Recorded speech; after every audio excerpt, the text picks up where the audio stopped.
জাতীয় বিশ্ববিদ্যালয় 2023 সালের ডিগ্রি দ্বিতীয় বর্ষ পরীক্ষার পরীক্ষার্থী ভাই বোনেরা, আশা করি তোমরা সবাই ভালো আছো। তোমাদের জন্য জাতীয় বিশ্ববিদ্যালয় একটি বিশেষ নোটিশ প্রকাশ করেছে। তো চলো কি নোটিশ, সেই নোটিশটি আমরা এখন দেখে নিই। তোমাদের আগামী 23 ও 24 তারিখ যে পরীক্ষা অনুষ্ঠিত হওয়ার কথা ছিল, আপাতত সেই পরীক্ষাটি স্থগিত ঘোষণা করা হয়েছে। তো চলো নোটিশে কি বলা হয়েছে তা আমরা একটু দেখে নিই। সুপ্রিয় শিক্ষার্থী, দেখো আমি নোটিশটা অন করেছি।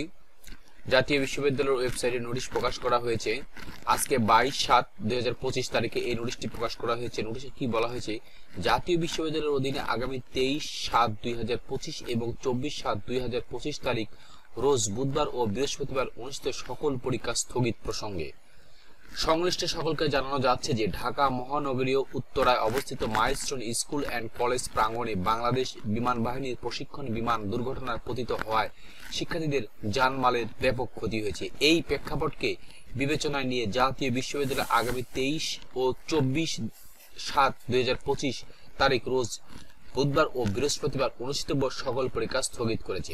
স্থগিতকৃত পরীক্ষা সময়সূচি পরবর্তীতে জানিয়ে দেওয়া হবে। পূর্ব ঘোষিত সময় অনুযায়ী অন্যান্য পরীক্ষার তারিখ ও সময় অপরিবর্তিত থাকবে। সুপ্রিয় শিক্ষার্থীবৃন্দগণ, তোমাদের আগামী 23 অর্থাৎ আগামীকাল ও পরের দিন 24 তারিখ তোমাদের যে পরীক্ষা অনুষ্ঠিত হওয়ার কথা ছিল, সকল প্রকার পরীক্ষা স্থগিত ঘোষণা করা হয়েছে। শুধু ডিগ্রি দ্বিতীয় বর্ষের, তো অন্যান্য পরীক্ষা যথারীতি চলতে থাকবে। তো সুপ্রিয় শিক্ষার্থী, তোমরা সকল প্রকার আপডেট পাওয়ার জন্য আমার এই চ্যানেলটি সাবস্ক্রাইব করে রাখো। সবাইকে ধন্যবাদ।